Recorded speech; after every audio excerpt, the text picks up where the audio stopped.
Mutantes ou inumanos? Se vocês abriram este vídeo é porque estão procurando por informações sobre os Eternos e querem saber tudo antes da chegada do filme, não é verdade? Bom, eu devo lhes dizer que a busca pode ser encerrada. Vejam agora no Cine Comics.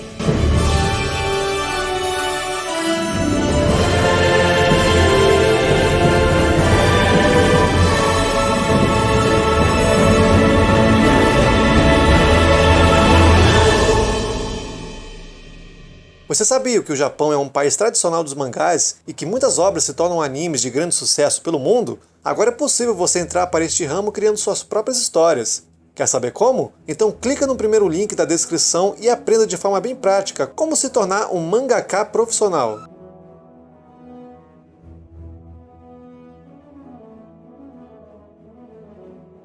Olá a todos, aqui quem fala é o Bruce com mais um vídeo. Sim, voltando a falar sobre a Marvel. Desta vez, apresento a vocês Os Eternos, mais um grupo de personagens da editora marcando presença aqui no canal. Assista depois a playlist da Marvel contendo o melhor conteúdo da internet sobre o assunto. Quem já conhece o canal sabe que é verdade. E caso tenha alguém por aí conhecendo o Cine Comics só agora, seja bem-vindo. Não perca tempo, inscreva-se e ative o alerta de notificações para você ser o primeiro a receber os meus conteúdos. E claro, vamos avaliar o vídeo já com gostei. Clica aí no like e comenta se esse é o primeiro vídeo que vocês estão assistindo. Vamos dar relevância para o Cine Comics e levar esse trabalho tão bem feito para que mais pessoas tenham a oportunidade de assistir. E caso vocês se sintam bem recebidos aqui pela minha persona, contribua com o Apoia-se e venha fazer parte do grupo de membros. Acesse os links aí na descrição e conheça as vantagens.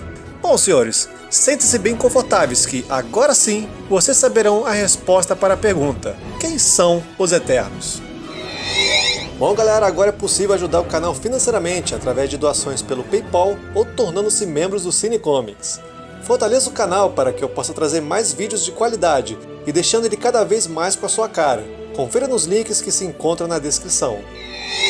Tão importante quanto saber responder a pergunta do título deste vídeo é conhecer quem os criou, e não me refiro ao gênio dos quadrinhos Jack Kirby, responsável pelo desenvolvimento de boa parte cósmica das HQs da Marvel. Bom, no início da editora, há alguns anos atrás, só cerca de mais ou menos 1 milhão de anos antes de Cristo, o nosso querido planeta Terra recebeu a visita dos Celestiais, um grupo de seres que passam a eternidade conhecendo a imensidão do universo, estudando diferentes formas de vida e preservando a paz. E se por acaso qualquer mundo não viva de acordo com o que eles julguem serem corretos, os Celestiais simplesmente destroem esses mundos. E pela perspectiva de um antepassado nosso, ou de qualquer outro ser vislumbrando aquelas figuras gigantescas, dava a impressão de que eles eram deuses.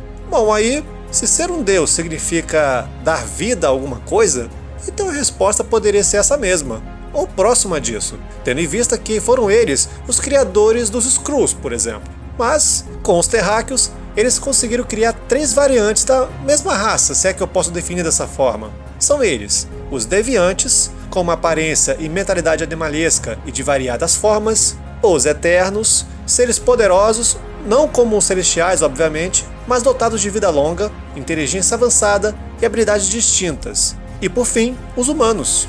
Sim, eu, você e muitos que estão me assistindo agora. Podemos dizer que nós seríamos o ponto de equilíbrio dessa experiência dos Celestiais. Apesar de menos racionais, os Deviantes são mais fortes do que nós. E o papel dos Eternos é de nos proteger e preservar a vida na Terra, já que os Deviantes começaram a nos escravizar e, com isso, entraram em guerra contra os Eternos por todo o planeta. Boa parte deles acabaram sendo exterminados e, por fim, os humanos conquistaram sua liberdade. Os Eternos passaram a ser vistos como seres divinos, e graças a eles, aprendemos tudo o que hoje sabemos sobre comunicação, construção, o cultivo de terras, enfim. E vale destacar um ponto aqui. Existem outros seres espalhados no universo que também são da mesma raça dos Eternos, como por exemplo, o Thanos. Ele é um Eterno de Titã, um dos satélites de Saturno. Calma, mais pra frente vamos entender melhor essa parte. Só continue assistindo. E veja só que curioso, a primeira geração dos Eternos viviam em Titanos, localizado em uma região escondida a noroeste do Canadá. E com o passar dos séculos, parte deles não viviam mais isolados dos humanos. Eles até se misturavam e se relacionavam com eles. Apesar de um humano e um Eterno gerarem, a princípio, humanos normais, o que fica subentendido nas histórias da Marvel é que, graças a isso, alguns indivíduos despertaram, entre aspas, o gene mutante. Sim, Poderes como os do Professor Xavier, Magneto e tantos outros meio que foram resultados, de certa forma até inesperados, que surgiram das experiências realizadas pelos Celestiais.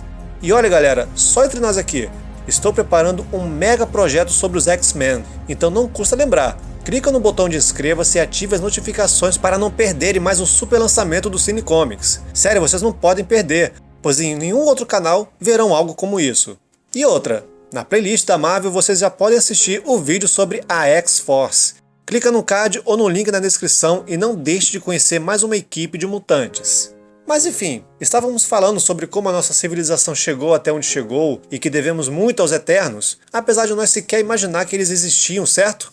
Pois bem, e conforme prometido, todos vocês conhecerão os principais Eternos.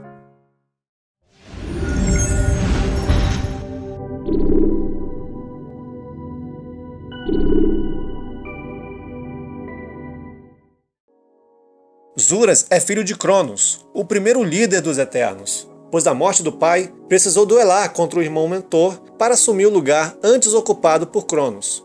Os dois vinham se desentendendo em como deveriam dar continuidade ao legado deixado pelo pai, e com a vitória, Zuras tornou-se o líder dos Eternos. Já o mentor decidiu deixar a Terra para se estabelecer em um dos satélites de Saturno, com outros Eternos simpatizantes às suas políticas. Enquanto isso, Zuras e os outros Eternos deixaram de viver em Titanos para se instalarem nas regiões montanhosas da Grécia, onde construíram uma nova cidade, a qual foi batizada de Olímpia. Alguns deles decidiram explorar o resto do mundo e passar a viver espalhados, mas sempre seguindo as orientações de seu líder, que acabou se casando com Cibele, e juntos tiveram a sua filha, a Eterna, futuramente conhecida como Tena. Nessa época, os deuses decidiram se apresentar aos humanos e até entraram em contato com os Eternos, e juntos formaram uma aliança para que os super seres fossem os seus representantes na Terra, já que os gregos viam muitas semelhanças entre os dois grupos.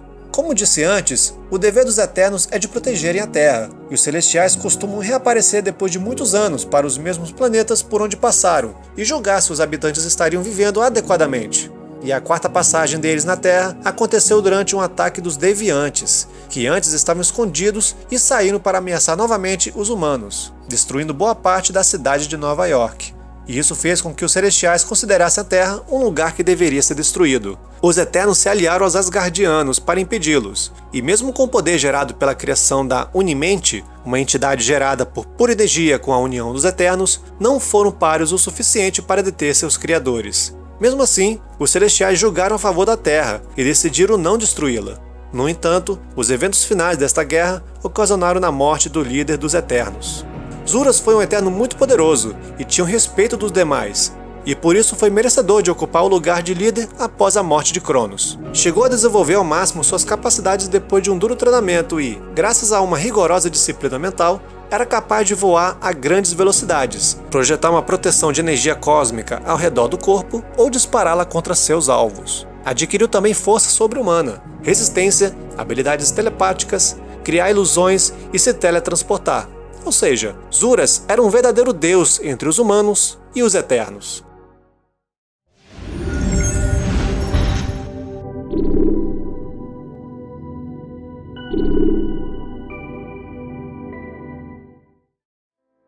Ícaris é um exemplo de Eterno que se misturou entre os humanos e até se apaixonou por uma. Os dois tiveram um filho, que recebeu o mesmo nome do pai.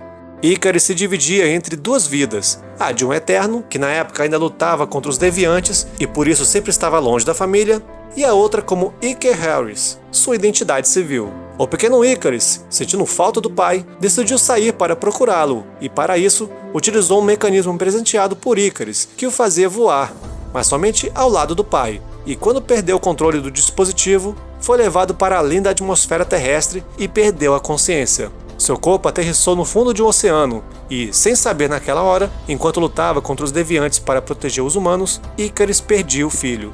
O Eterno já havia lutado contra os Celestiais em outras ocasiões quando ameaçavam a existência da Terra.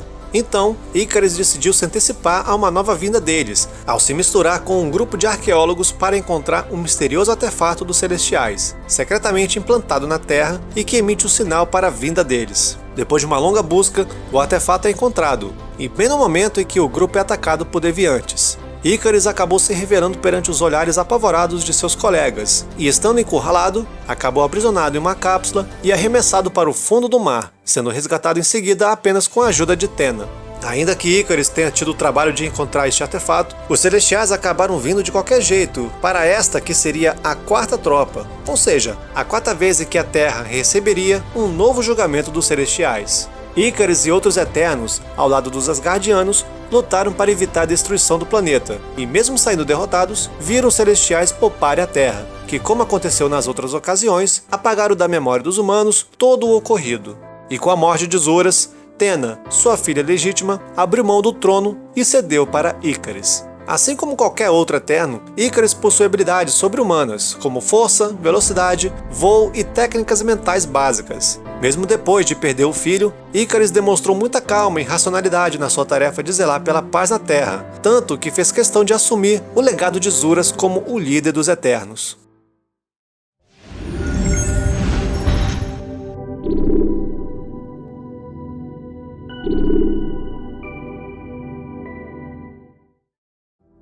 Azura é filha de Zuras, o antigo líder supremo dos Eternos. Nascida em Olímpia, cidade fundada para abrigar os Eternos na Grécia, passou a se chamar Tena logo após o primeiro encontro com os deuses, e com isso, assim como seu pai era visto como Zeus, Tena seria a representante da deusa Atena. Mas essa figura divina, como os humanos a enxergavam, não a tirava da posição de filha do líder dos Eternos. Tena sempre se dedicou aos treinamentos de uma guerreira e era também uma das estudantes mais aplicadas de toda a cidade, pois sabia da responsabilidade que, um dia, receberia por ser a herdeira do trono de seu povo. Participou ativamente da guerra contra os Deviantes, mas quando se encontrou com Crow, o comandante da raça inimiga, acabou se apaixonando. E em um relacionamento de alguns séculos de duração, de idas e vindas, Tena ficou grávida de gêmeos.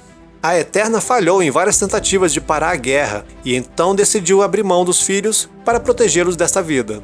Antes de nascerem, foram implantados no ventre de uma humana graças ao seu poder e, assim, os esconderam das duas raças. Mas, eventualmente, os gêmeos entrariam na mira do cientista Daniel Demian, interessado em estudar os frutos da relação de uma Eterna com um Deviante, que, diferentemente do que ocorre no cruzamento entre um humano e um Eterno, os gêmeos possuíam poderes e com grande potencial. Tena os levou em segurança para Olímpia, mesmo escondendo a verdade para eles. O dia de assumir o trono deixado depois da morte de Zuras havia chegado, ainda que tenha durado pouco tempo. Tena estava abalada emocionalmente pela perda do pai e vinha sendo influenciada, sem perceber, por Crow.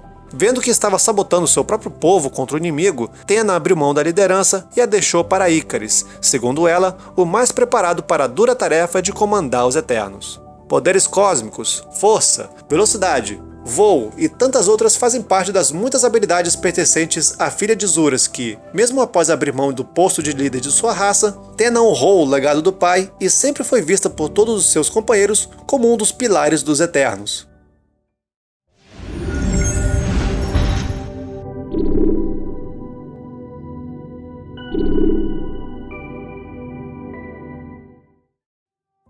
Digamos que Cersei seja a mais humana dentre os Eternos, pois mesmo nascida em Olímpia, sentia-se diferente dos demais companheiros, e isso a motivou a viajar pelo mundo e conhecer diferentes culturas, e por ter uma vida longa como a de qualquer Eterno, esteve presente em vários eventos históricos da humanidade. Isso sem contar que Cersei tinha uma vida social bem ativa em qualquer cidade por onde passava. Além de se aventurar pelo mundo como uma viajante, Cersei já foi dançarina, atriz de peças teatrais e até já apresentou espetáculos de mágica.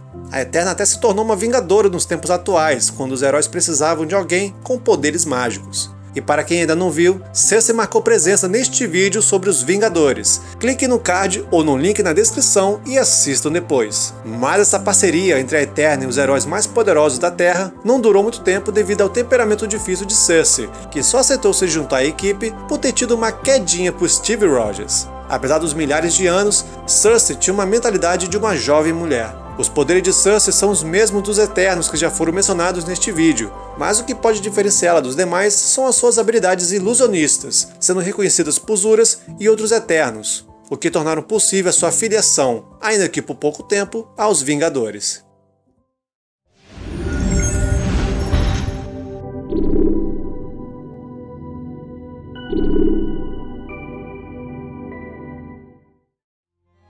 O Cavaleiro Negro é uma identidade repassada por gerações de guerreiros de uma mesma linhagem. E neste vídeo, iremos conhecer um pouco da história de Danny Whitman e a sua forte conexão com os Eternos. Mas como assim relação?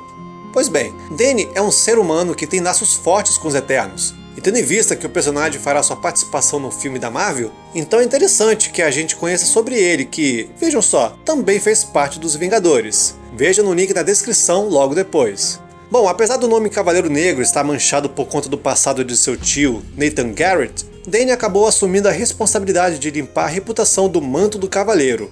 Nathan foi à procura de seu sobrinho gravemente ferido por conta de uma luta contra o Homem de Ferro. As últimas palavras dele pediu a Danny para que assumisse todos os seus projetos científicos e os utilizassem apenas para o bem da sociedade.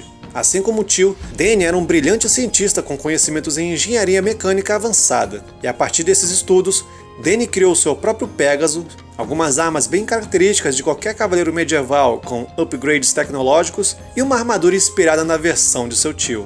Certo dia, os Vingadores se depararam novamente com o Cavaleiro Negro, e claro que os heróis pensavam que se tratava do mesmo homem que já haviam enfrentado, até que Danny contou toda a verdade. Os ânimos foram acalmados, mas ainda restavam suspeitas sobre as reais intenções de Danny. Depois, descobriu que seu tio havia lhe deixado outra herança, o castelo de Garrett, localizado na Inglaterra, e Danny viajou para conhecer o local com a intenção de vendê-lo. E lá dentro, encontrou uma passagem secreta que o levou até uma espécie de cripta, onde repousavam vários itens que pareciam ter séculos de existência. De repente, o espírito de seu ancestral, Sir Percy da Escândia, o primeiro Cavaleiro Negro, possuiu a armadura que por lá repousava e revelou a Danny o seu passado sangrento. Percy o ordenou a retirar sua espada da bainha e, bem como acontece com o Mjolnir do Thor, a arma o reconheceu como digno de ser o seu portador.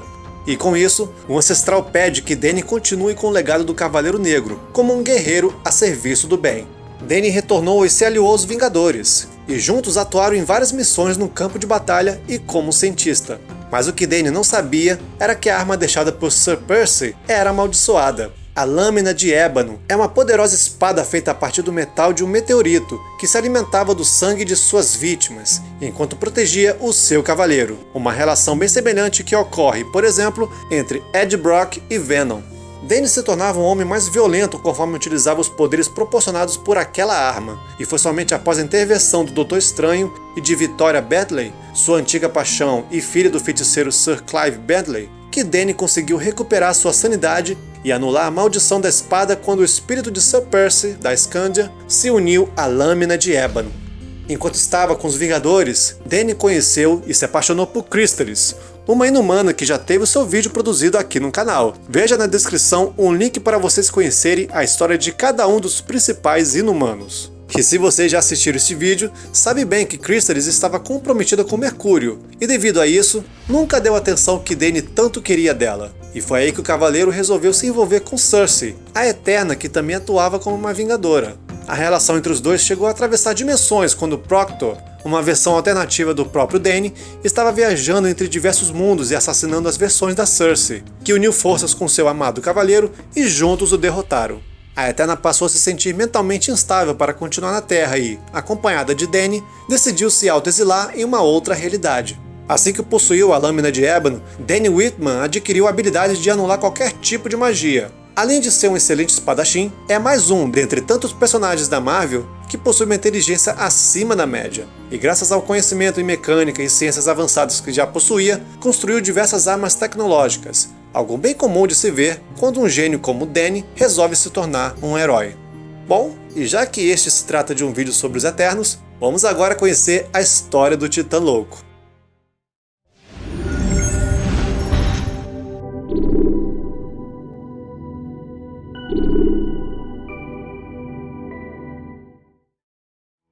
Sim, Thanos é o Eterno, apesar de sua aparência tentar contradizer este narrador. Na verdade, Thanos é filho do Mentor, logo, neto de Cronos, e seu nascimento aconteceu na Lua de Titã, um dos satélites de Júpiter que passou a ser o novo lar daquele grupo que havia deixado a Terra após a morte do primeiro líder dos Eternos. Thanos nasceu com o que eles chamam de Síndrome de Deviante, uma falha genética que o fez possuir parte dos genes de um deviante, o que explica sua tremenda força e aparência fora dos padrões considerados normais para as duas raças. E como dito no início deste vídeo, um deviante é aquele ser que possui instintos não condizentes com o Eterno, ou seja, Thanos estava condenado a ser não apenas diferente dos demais devido à sua aparência, mas também poderia ser um inimigo em potencial. E apesar de carregar genes deviantes, Thanos era um garoto gentil, introvertido e extremamente inteligente. Tal como o pai, desejava se tornar um cientista e se sentia fascinado com a anatomia dos seres vivos. O jovem Thanos se destacava dentre os demais acadêmicos pelo seu intelecto e busca por mais conhecimento. No entanto, enquanto mergulhava profundamente em seus estudos, descobriu o prazer de matar animais, e não levou muito tempo até começar a assassinar os Eternos de Titã. E mesmo Sui-San, sua mãe, foi sacrificada em prol de uma busca por respostas sobre sua estrutura genética que tanto procurava. A fama de assassino estava se espalhando, e Thanos decidiu deixar a Lua de Titã e iniciou uma jornada de mais matanças por onde passava, tornando-se o líder de uma espécie de milícia espacial e também cada vez mais sádico e sem qualquer apreço pela vida alheia. O Eterno voltou secretamente depois de um tempo e reencontrou sua antiga paixão, que depois revelou ser ela, a morte. E como uma prova de seu amor, Thanos destruiu a Lua de Titã e eliminou os Eternos. Thanos passou a ser temido por todo o universo, sendo conhecido como o Titã Louco. Apesar de uma grande frota armada ao seu lado, a busca por mais poder não parecia deixá-lo satisfeito. Essa jornada acabou o direcionando até a Terra, bem durante os eventos da Segunda Guerra Mundial, e logo ficou sabendo de um objeto sob a custódia da IMA, organização liderada pelo oficial nazista Barão von Strucker e criada como uma subdivisão da Hydra. Este artefato era o cubo cósmico, o qual era utilizado para o desenvolvimento de armas. Com a aparente calmaria na Terra, Thanos obteve o misterioso artefato e, graças a ele, conseguiu se fundir ao universo e teve a capacidade de alterar realidades. Estando ciente de tal ameaça, os Vingadores o enfrentaram para recuperar o cubo cósmico, e quando descartou por acreditar que já havia absorvido todo o seu poder, Thanos se encontrou em desvantagem diante da união dos maiores heróis da Terra, que não apenas despachou o vilão para fora do planeta, mas também restauraram as mudanças no universo feita pelo Titã Louco. Mais do que a perda do cubo cósmico, Thanos havia sido abandonado pela morte, que não gostou de vê-lo sendo derrotado. E uma vez que esteve fundido ao universo, o Eterno descobriu outra fonte de poder, as Joias do Infinito. E claro que já tem vídeo no canal falando tudo sobre elas. O link está na descrição. O vilão iniciaria uma jornada em busca dessas poderosas pedras para reconquistar novamente a amada morte. E claro que Thanos encarou resistência por parte daqueles que protegiam cada pedra, mas foi a última delas que se provou estar nas boas mãos, ou melhor dizendo, na testa do poderoso ser cósmico Adam Warlock. Com a posse da Joia da Alma, Thanos temia que sua alma fosse absorvida, e então, para obtê-la, o Titã se valeu do poder da Joia do Tempo, a qual já se encontrava sob seu domínio, para invadir uma outra linha temporal e, assim, obter a Joia da Alma. E em meio a esse percurso, resgatou Gamora, uma criança que estava prestes a ser eliminada com sua raça pela tropa de Magnus, a contraparte de Adam Warlock. A jovem foi adotada por Thanos e criada para se tornar sua filha e assassina particular. E quando se apossou de todas as joias, o Eterno começou a destruir diversas estrelas pelo universo. Adam percebeu que não tinha como detê-lo sozinho, e com a ajuda dos Vingadores, conseguiu impor uma nova derrota para o Titã Louco, desta vez o aprisionando em uma pedra. Muito tempo se passou desde a sua tentativa de destruir toda a vida no universo, e foi aí que a morte surgiu para livrá-lo do confinamento criado por Adam. Segundo ela, o universo se encontrava em total desequilíbrio, já que estava nascendo mais seres vivos do que morrendo, e com o poder das joias, Thanos poderia ajudá-la. E mais uma vez, o Eterno precisou reuni-las novamente, e uma vez mais com a posse das joias, depois que venceu seus protetores, Thanos desenvolveu uma manopla para estabilizar toda aquela energia que era emanada. E assim que acoplou todas elas juntas, precisou de um simples estalo para evaporar metade da vida no universo, e conseguir satisfazer o grande desejo da morte. O Titã se tornou tão poderoso que mesmo a união entre os Vingadores, Adam Warlock, Galactus e outros seres cósmicos não foi suficiente para detê-lo. E mais uma vez, vendo que ninguém poderia mais pará-lo, Thanos se tornou um novamente com o universo. Mas o que o vilão não esperava aconteceu. Nesse momento, Nebulosa retirou a manopla de seu corpo e logo desfez tudo o que havia sido feito com o poder das joias, em especial a soltura das almas dos Vingadores e de outros seres que o desafiaram. E com isso, Thanos foi novamente derrotado. O Eterno não era apenas motivado pela vontade de matar ou obter mais poder, e assim conquistar mundos como todo vilão genérico de histórias e quadrinhos. Não, claro que em toda essa jornada ele adorava o que fazia, mas tudo pelo que o Thanos sempre lutou foi simplesmente por amor à morte. E ele é sem dúvida o Eterno mais poderoso de todos. Só pelo simples fato de possuir genes deviantes já o torna muito diferente de seus compatriotas. Além de resistência, força, velocidade, cura, Enfim, todas essas habilidades muito acima dos padrões das duas raças, Thanos possui um corpo que suporta grandes cargas de energia cósmica. E claro que tendo a morte ao seu lado, já foi capaz de ressuscitar. E não se deixe enganar pela sua aparência, pois o Titã não tem nada de louco, visto que a sua mente conseguia assimilar qualquer tipo de conhecimento desde muito jovem. Bom, todas essas virtudes agora mencionadas se referem a pouquíssimos vilões da Marvel, o que o torna um dos maiores antagonistas dos Vingadores e, claro, dos Eternos. Excelsior! Grandioso como só mesmo ele poderia ter sido, Stan Lee eternizou a sua marca no mundo dos quadrinhos e no cinema também. Relembre como foram suas participações especiais nos filmes da Marvel em uma pequena homenagem feita para um dos maiores ícones da cultura pop. Bom, chegamos ao fim de mais um vídeo sensacional sobre a Marvel. Agora que vocês conhecem os principais Eternos, acho que eu mereço um like. Vamos lá, solta esse like sem cerimônia e me responda uma coisa. O que vocês estão esperando do filme deles? O que acharam do elenco? Vai, escreva aí nos comentários que eu prometo que vou responder cada um de vocês. E olha, se inscrevam no canal, ative as notificações e divulgue este vídeo para o máximo de pessoas que for possível. Ajude este canal porque tudo que faço aqui é para vocês. E quem por aí puder ajudar também com o Apoia-se e tornando-se um membro do Cine Comics, eu serei muito grato. Assim eu teria certeza de que o meu projeto aqui no YouTube está sendo valorizado. Vocês não sabem o quanto estarão me ajudando. Bom, eu fico por aqui, mas logo logo tem mais vídeos de qualidade. Vejo as recomendações no final e na descrição do vídeo. Muito obrigado por prestigiar o meu trabalho. Um grande abraço a todos, fiquem com Deus e até o próximo.